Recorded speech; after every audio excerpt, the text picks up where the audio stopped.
క్రీస్తునందు ప్రియమైన మార్నింగ్ మన్నా చూస్తున్న దేవుని బిడ్డలారా, దేవుడు మీ అందరినీ నిండారులుగా ఆస్వాదించునుగాక.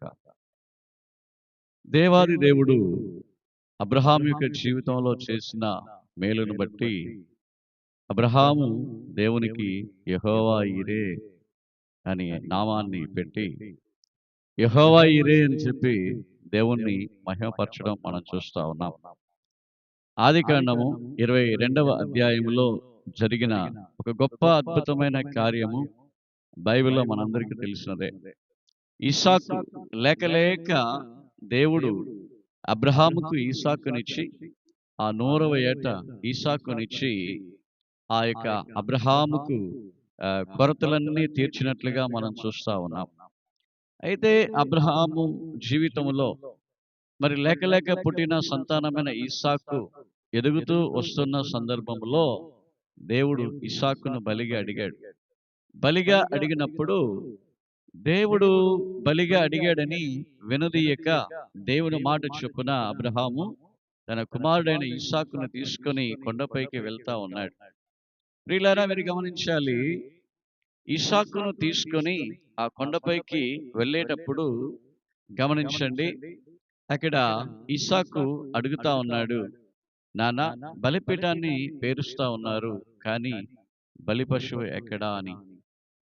అయితే దేవుడు అక్కడ చెప్తున్న ఒక విషయం ఏంటంటే, ఆ బలికి కావలసిన ఆ గొర్రెను దేవుడే చూచుకుంటాడని అక్కడ యెహోవా ఈరే అనడం మనం గమనిస్తా ఉన్నాం. ప్రియా దేవుని బిడ్డ ఇస్సాకును బలిగా ఇవ్వడానికి వెనకాడలేదు. తాను అత్యధికముగా ప్రేమిస్తూ ఉన్న లేక పుట్టిన సంతానమైన ఇస్సాకుని దేవుని కొరకు ఇవ్వడానికి వెనకాడని అబ్రహాము తన సొంత కుమారుని ఆ బలిపీఠముపై పెట్టి వధించుటకు కత్తి ఎత్తి అతన్ని పొడిచి దేవునికి బలిగా ఇవ్వడానికి సిద్ధపడ్డాడు. అప్పుడు దేవుడు, అబ్రహామా, నీ యొక్క కుమారుణ్ణి, నీ ఒక్కగానొక్కడైన నీ కుమారుని నాకు ఇవ్వడానికి నువ్వు వెనకాడలేదని చెప్పి అతనికి ఆ యొక్క అబ్రహాముని దేవుడు మెచ్చుకుంటున్నట్లుగా మనం అక్కడ చూస్తా ఉన్నాం. మాత్రమే కాదు, ప్రియా దేవుని బిడ్డ, 13వ వచనములో మనం గమనించేటప్పుడు ఆ 13వ వచనములో మరి ఇస్సాకుకు చెప్పిన రీతిగానే 13వ వచనములో ఆ గొర్రె పిల్ల ఒకటి ముళ్ళ పొదలో చిక్కుకుంటూ ఉన్నట్లుగా ఆ ముళ్ళ పొదలో ఉన్న గొర్రె పిల్లను తీసి ఆ యొక్క దేవాది దేవునికి బలి ఇస్తున్నట్లుగా అక్కడ 14వ వచనములో ఆ యెహోవా ఈరే అనే యొక్క నామాన్ని దేవునికి పెట్టి సమస్తము పర్వతములో చూచుకొనబడును, సమస్తము సమకూర్చబడును అని చెప్పి అబ్రహాము చెప్పేది చూస్తా ఉన్నాం. ప్రియులారా, ఈ వాక్యం ద్వారా దేవుడు ఈరోజు నీతో కూడా మాట్లాడుతూ ఉన్నాడు. నువ్వు ఎక్కువగా ప్రేమించేది, నువ్వు ఎక్కువగా ఇష్టపడే దానిని దేవుని కొరకు బలిగా ఇచ్చేటప్పుడు నీ దేవుడు నిన్ను కూడా విశ్వాసమునకు కర్తయగు దేవుడు, విశ్వాసానికి తండ్రిగా అబ్రహామును మార్చినట్లుగా విశ్వాసానికి కర్తయగు దేవుడు నిన్ను కూడా గొప్పగా హెచ్చిస్తాడు. యెహోవా ఈరే అంటే సమస్తమును సమకూర్చే దేవుడు. నీ జీవితంలో కూడా సమస్త విషయాలని సమకూర్చడానికి సిద్ధముగా ఉన్నాడు. నీ దేవుని కొరకు నిన్ను సమర్పించుకోగలవా? నీ దేవుని కొరకు నీ కుటుంబాన్ని సమర్పించగలవా? నీ దేవుని కొరకు నీ బిడ్డను సమర్పించగలవా?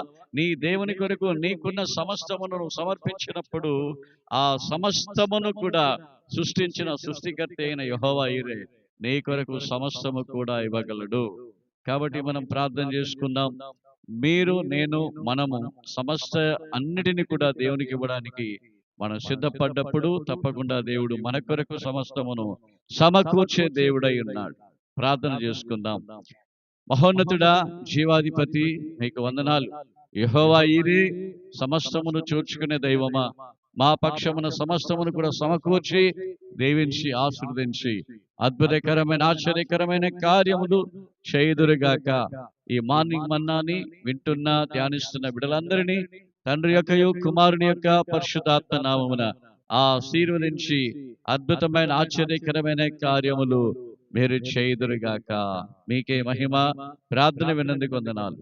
యేసుక్రీస్తు వారి నామములో ప్రార్థించి వేడుకుంటూ ఉన్నాము తండ్రి. ఆమేన్, ఆమేన్.